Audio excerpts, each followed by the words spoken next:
funny thing happened on the way to homeschooling my two sons from crib to car, so to speak. I rediscovered, a practice that dates all the way back to Aristotle in ancient Greece and continued on up to Christ in the New Testament and beyond. And I gotta tell you, this practice changed things for me, dramatically so. That's where I'm heading with today's Waughcast, in case you're interested. First, to the myriad walkways and spacious gymnasium of an Athenian temple dedicated to Apollo Lycaeus, the wolf god from Greek mythology. Second, to a dirt road about 22 miles west of Jerusalem in the lateran salient of the West Bank. And finally, ultimately, to the blacktop suburban roads of the neighborhood I call home. New England Acres, Pickerington, Ohio. I'm going to explain how all those folks who repeatedly told me throughout my life to take a hike were actually right. How getting my pasty white ass up off the couch and out into the thick of things actually expanded my pea-sized brain, revolutionized things for me as a homeschool dad, and revealed a secret that actually gave me some of the best days of my adult life. What was this long-lost, life-changing ancient practice? Well, lean in close and I'll tell you. Ready? Ready?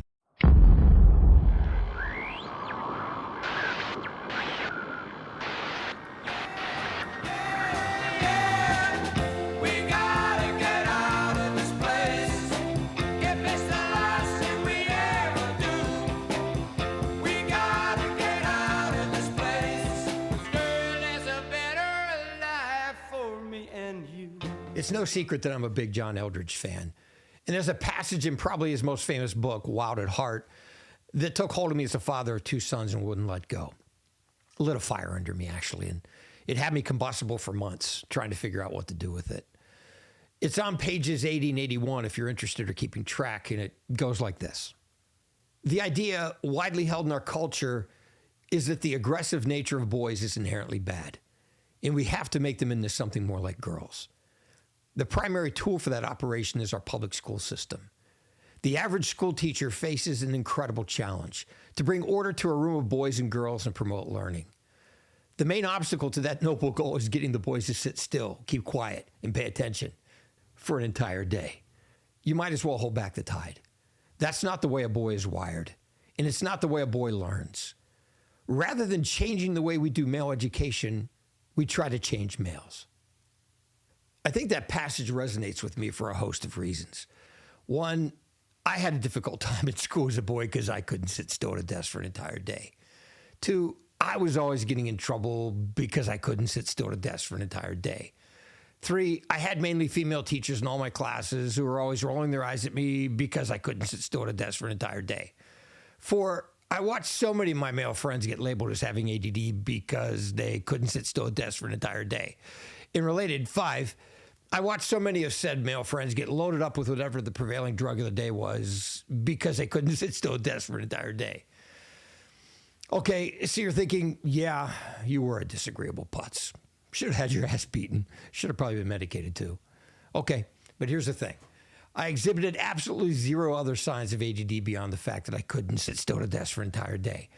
I mean, I always did well in standardized tests, always got above average grades, always thrived in accelerated classes. And if I wanted, I could sack out on a couch or my bed at home for hours on end reading a book without any issues. But dude, sit me in a school desk in a classroom for hours on end, and regardless of the subject, spitballs, pencils, and paper footballs are going to be flying.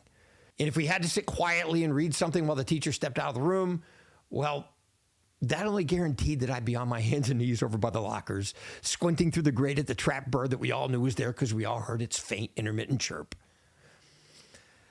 Anywho, fast forward 30 years or so to 2009. Years after I'd graduated from grad school and taught at multiple schools and universities. And there I was, standing in this little homeschool room I'd created for my two sons, ages 6 and 4 respectively, looking down at them sitting in these two little school desks from the 1960s that a friend had given me after a local Catholic school had updated its facilities. And I had a moment, more like a crisis of conscience. One, because I'd suddenly remembered what it had been like for me sitting in desks very much like these back when I was Jack and Jake's age. And two, because I could see the same look of utter boredom and resignation on my sons' faces that I'm sure I had on mine back in the day. And the John Eldredge quote from Wild at Heart came roaring back to me, touched off something in me that made my heart ache. Well, was this something? Well, the fact that my sons deserve better, something more than the same old, the very methodology that I had so despised throughout my own educational experience as a boy, but had inexplicably come to inflict on classroom after classroom of boys since. In short, I felt convicted, bothered, felt like a hypocrite, actually, sellout. I mean, all this teaching experience at literally every grade level from 7th to college seniors over the course of 20 years. And here I was, perpetrating the very methodology that I knew in my core I despised. And why? Why do this? Why go through motions? Why beat the very drum that I so hated marching to throughout my public school experience in the 70s and 80s? Was it social conditioning? Was it some twisted form of cultural or educational lobotomy perpetrated by, I don't know, shadowy legions of disgruntled agenda-driven administrators and teachers bent on mind-controlling the masses? Probably not. But I can tell you this. I had an epiphany that day. And for God only knows what reason, I resolved at least to give my son something more interesting by way of an education. Something as far removed from those little school desks as I could get. But the cool thing was, I wouldn't have to birth a movement or revolutionize a new pedagogy to find the educational beeline to nirvana I was looking for. All I needed to do was bone up on my history, go back a little further in time than John Dewey, Horace Mann, and the Prussian model of common schools.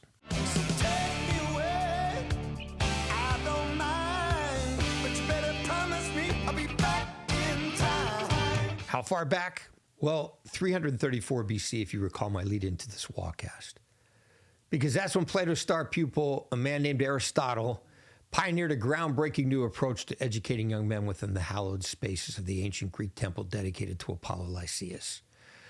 Aristotle called his experiment the peripatetic school of philosophy, mainly because he didn't pack his young male charges into stuffy classrooms like sardines and force them to sit motionless for hours on end like our public and private schools have done for the better part of the last century. Rather, he moved them out into the peripatoi, or walkways, of the Lyceum, imparting whatever information he deemed important to share with them while walking. And it's because Aristotle essentially made the temple's walkways and its spacious gymnasium his classroom that people came to shorten his school's name to either the peripatos or the Lyceum, the Greek words for walkway and gymnasium, respectively. Italian Renaissance artist Raphael captures the spirit of Aristotle's legendary teaching approach in his acclaimed fresco La Scuola di Atene, or School of Athens, which Pope Julius II commissioned him to paint in 1509, along with several others to adorn the walls of the papal apartments on the upper floor of the Vatican Palace. And while critics tend to focus on how the painting uses drawing to elevate the work from mere craft to fine art, something called disegno, or how it effectively represents three-dimensional spaces via its limited two-dimensional medium, perspective projection, or how it both catalogs and celebrates the union of Greek paganism and Christian thought, my takeaway here is something far more practical and less dramatic. I like how Raphael uses space to illustrate movement. More importantly, I like how he both captures the spirit of what Aristotle was doing with his school and endorses the main idea behind the methodology. That the best way to exchange ideas and communicate thought, the best way to sow lasting seeds of knowledge that are more likely to be retained and put to use, is to get people moving. I mean, if you notice, not a classroom to be seen anywhere in this fresco. Rather, what we get are grand archways, spacious hallways, massive porticos, and stone steps spilling down onto a sprawling gymnasium floor that, interestingly enough, looks like a theater stage with its sweeping single arch overhead framing the actors, while several small statues form a sort of balustrade in the foreground from left to right. This sense of openness is underscored by the walkway that seems to originate from without behind the elder Plato and younger Aristotle as they move forward at the painting's center, seemingly having emerged from the beauty and openness of the outdoors, their spirits both buoyed and animated by the blue skies and free-flowing clouds that seem to follow them through the temple's vaulted threshold into the gymnasium. In short, the entire panel teems with activity, seems to communicate a sense of perpetual motion, untethered by desks and unconfined by walls. Even those who appear to be merely sitting and reading aren't merely sitting and reading. It's as though they're actively searching for specific references to bring to bear on the lively conversations they're having with the multiple people right next to them. There's the suggestion of animated discussion, vibrant interaction, and spirited debate prevailing throughout the space. all of which Raphael seems to be celebrating as much as any other idea in the painting. To Raphael, it's not so much what information is being taught or learned that he wishes to immortalize in his fresco, but rather how that information is being disseminated. In short, Raphael's School of Athens doesn't champion introversion and solitude. It offers a paean to motion, an invocation to engage knowledge and information through activity and experience, not seclusion and isolation. Some say he was an outlaw, that he roamed across the land with a band of unschooled ruffians and a few old fishermen. But as cool as Aristotle's school and Raphael's depiction of it were, and as much of a revelation as this educational philosophy of learning while walking would prove to be to me as a homeschool dad, my fixation with peripatetic learning didn't really take hold and resonate with me until I moved forward a little further in time. And I serendipitously discovered something while taking a closer look at the person and ministry of Jesus Christ throughout the New Testament of the Bible. It's just a footnote, really, but one that bears mentioning, I think, and is every bit as interesting in telling is what Jesus said to the masses. It's the fact that when Christ spoke nearly every word, every nugget of wisdom and truth marked by red throughout the Holy Scriptures, he was on the move. I especially like how director Pier Paolo Pasolini brings this unheralded detail to life in his acclaimed 1964 masterpiece, The Gospel According to St. Matthew, a motion picture that late film critic Roger Ebert called one of the most effective films on a religious theme he'd ever seen. Considered one of the more historically and biblically accurate retellings of the Christ story from the book of Matthew, the film gives actor Enrique Irisocchi a workout. I mean, he's in perpetual motion throughout the entire film, nearly every scene. Whether it's connecting with random travelers on the road as Christ begins his teaching ministry, or offering a tender moment to a child after the Sermon on the Mount, or covering miles of rocky terrain as Jesus moves from town to town, Irisocchi is a man on the go. And whether he's ambling with his disciples down dusty roads, along shorelines, or through stone-laden fields, Irisocchi's Jesus is exemplifying Aristotle's peripatetic. And to me, it's both refreshing and exhilarating. I mean, I could easily see myself walking alongside Irisocchi in the aforementioned scenes. And when I went back and read the accompanying verses from Matthew bearing these images in mind, it opened up the scriptures for me, enabled me to visualize and internalize them in ways I'd never done before. And that sealed the deal for me. I was going to try something different with Jack and Jake. Invoke the spirit of Aristotle and Christ in the way I homeschooled them. For better or for worse, I was going to get them moving. And I did. Bought 3 Sony Walkman MP3 players with headphones, loaded them full of poetry, fiction, autobiographies, essays, and lectures. And Jack, Jake, and I took our act to the streets. Sometimes in our neighborhood, sometimes not. Sometimes to local metro parks, sometimes to woods, farms, and creek beds. But the routine was always the same. Cue up chapter 1 of, Franklin's autobiography, Michael Shara's The Killer Angels, or Rolling's The Deathly Hallows, or maybe a Ken Ham lecture on dinosaurs, or C.S. Lewis' wartime broadcast on prayer, or how about audio stripped from old DVD episodes of In Search of with Leonard Nimoy on everything from the Lost Colony of Roanoke and the Bermuda Triangle to the Shroud of Turin and Bigfoot. Or an oral performance of a Jonathan Edwards sermon, Sinners in the Hands of an Angry God. Or last one, promise, Robert Frost reading Out, Birches, or The Road Not Taken. I mean, it's how the family walk covered half its literature, history, science, and Bible in the 12 years we spent learning stuff together. Now, don't get me wrong. We also read plenty, both orally and independently. But I got to tell you, being outside with my boys, walking, listening to great content, and having deep, intelligent discussions about it. Like the twilight in the road up ahead, they don't see just where we're going. Okay, so where am I heading with all this? Where do we ultimately want to land with this Waughcast? Well, let's wrap up what precious little time we have left by revisiting one of my favorite stories in the Bible. A scene that one of 2 premier scholars of the Lucan writings in the New Testament, chair of religion David P. Mosner at Texas Christian University, calls one of Luke's most exquisite literary achievements. It's Christ's appearance on the Emmaus Road just after his crucifixion and resurrection. If you recall the story, it happens the first day of the new week after the crucifixion. It's the same day that Mary Magdalene, Mary the mother of James, and a few other women who'd come with Christ from Galilee had taken spices to Jesus' tomb to anoint the body, but found the stone rolled away, with Christ's body nowhere to be found. Anywho, these women who can barely contain themselves make a beeline to the apostles to tell them that the Savior is alive. But the apostles are naturally skeptical, thinking the news an idle tale, as Luke describes it. And we as readers are left to assume that this group of Galilean women and apostles disbands with nothing having come of it. And this is where our story comes in.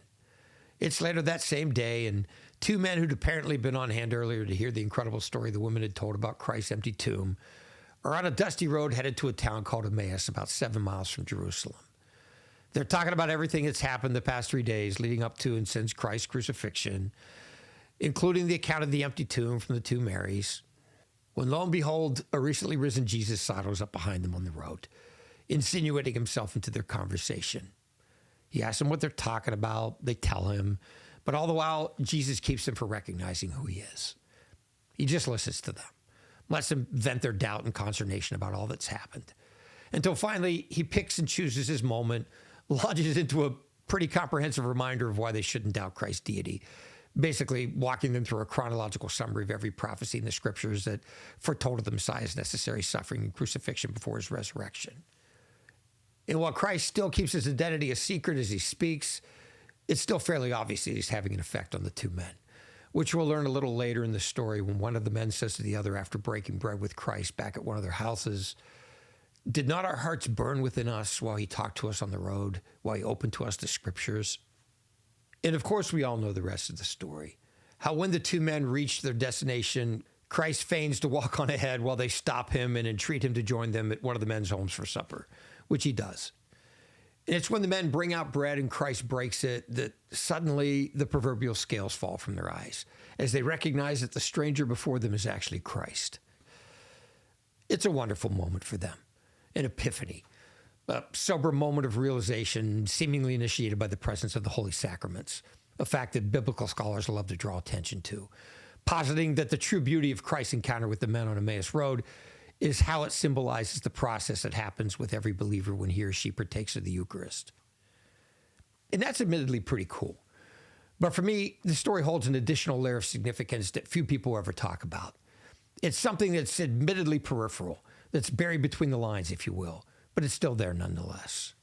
In fact, I might even go so far as to say that it's one of the many hidden treasures of the Emmaus Road, one of its best kept secrets, that it perfectly illustrates the superior process of peripatetic learning that Aristotle championed in 334 BC. A stretch? Yeah, maybe. But hear me out. There's an unwritten dynamic that's as natural and commonplace to the human condition as the air we breathe and the water we drink.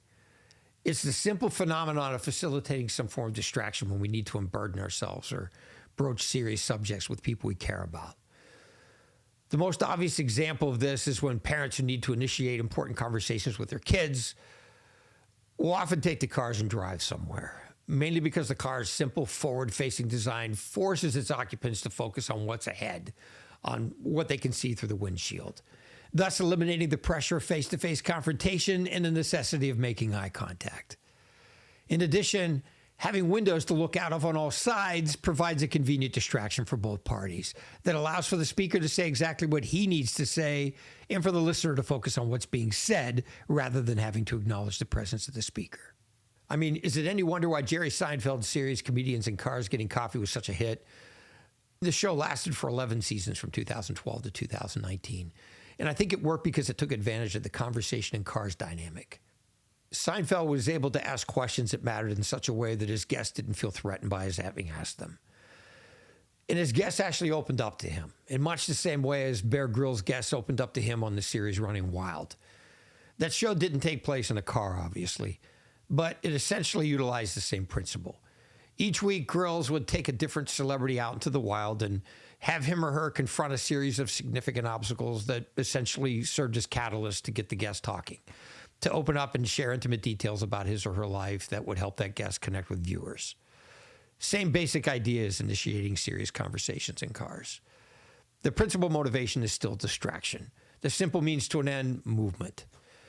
Grylls had his guests engage in grueling mountain climbs, heart-stopping skydives, and daunting cliff face rappelling, all designed to give his guests other things to think about while he got them to open up and share intimate details about their lives. See, the reality is that when people are distracted, they tend to let down their defense mechanisms, lose their inhibitions, and make a beeline to what matters most. They essentially allow themselves to become vulnerable without really realizing it. And the result is a more meaningful, memorable connection between speaker and listener. One thing I'll say for the last traveled way doesn't have subtlety,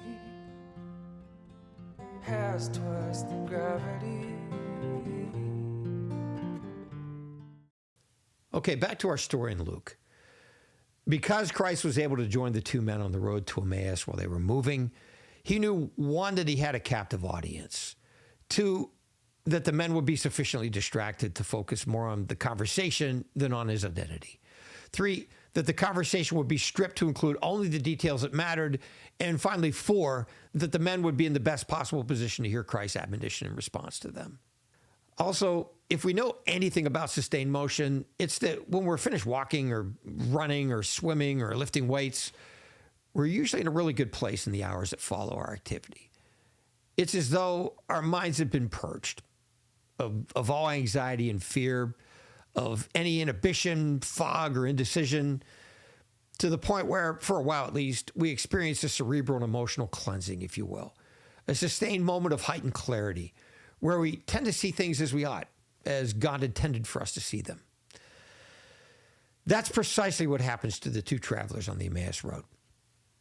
The second they reach their destination and settle in to break bread with their guest at one of the men's houses, they suddenly recognize Christ's true identity, see him for who he really is. And the moment is profound, leaves them virtually speechless. It's a delayed reaction, the culmination of gray cells reconverging after cognitive dissonance. And it marks the story's climax in Luke 24:31, when the writer says, "And their eyes were opened and they recognized him, and he vanished out of their sight." So what did they do next? Finish their meal and call it a day, turn in for the night? Hardly. According to verse 33, they rose that same hour and returned to Jerusalem, and they found the 11 gathered together and those who were with them. So more walking, more movement. No one sitting around or taking the news of Christ's resurrection lying down. To quote Youth Specialties and Door magazine founder Mike Yaconelli from a previous Waughcast, their souls are standing on tiptoe to see what's going to happen next. All of this embodies the spirit of what I set out to do with homeschooling my sons. I wanted to bring back Aristotle and the Peripatos, Christ and the Emmaus Road.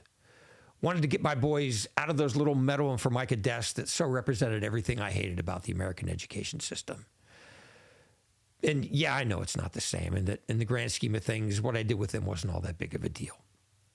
I mean, walking around metro parks and suburban neighborhoods, queuing up Hawthorne's The Minister's Black Veil and our used Sony Walkmans, kicking up dust talking about symbolism, hidden sin, and the romantic struggle between faith and reason. Yeah. But it was something at least. And yeah, if I'm honest, there were times and walks and conversations I'll cherish. Ones that'll make me cry one day soon when I'm sitting on my porch rocker with Deb trying to hold it together in my 80s, thinking about how much I miss my boys and what we had for one brief season back in the day.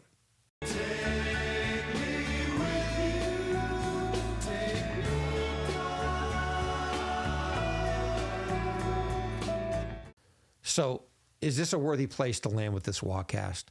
A worthy final resting place, as my dad liked to say? I don't know. And I don't care. In the end, after all, isn't all that we do and say merely seeing through a glass darkly anyway? I'm actually okay with that, by the way, seeing through a glass darkly. Because as Marcus Mumford put it, this might be all that we get in this place. And I got to tell you, as a kid who spent a lot of time in first grade on his belly over near lockers, trying to catch glimpses of a chirping bird that we all could hear but never actually see, I'm grateful that I crossed paths with Aristotle's model of peripatetic learning. And I'm also glad that I took the time to implement it out in the thick of things with my boys. Breathing in deep, sometimes getting pummeled by rain, sometimes feeling numbness in my toes from the cold. But more often than not, having the tent pegs of my mind stretched a little farther than they might otherwise have been. All while beholding some of the best sunsets I've ever seen. Simply put, my time out pounding the pavement with my sons made me feel especially close to them. And it definitely brought me a little closer to my perpetual crawl toward the lamp, as Christian singer-songwriter Larry Norman once put it. And I'm a lifer. My boys are grown and, for all intents and purposes, gone. But if you happen to be driving or walking in New England Acres in Pickerington, Ohio, you might just catch a glimpse of an old man hobbling along in an old black hoodie wearing a set of cheap blue JBL headphones, either alone or walking with his beautiful wife, Deb. Walking and learning is a part of my life now. No longer a luxury, but a necessity. And Lord willing, I don't plan to stop anytime soon. So, moral of today's little cyber diatribe: get up, get out, get a move on. Make Aristotle proud. If you're lucky, you might just catch a few moments of grace and see the world with a little more clarity. If you're even luckier, you might just encounter Jesus on yet another road to Emmaus. Peace.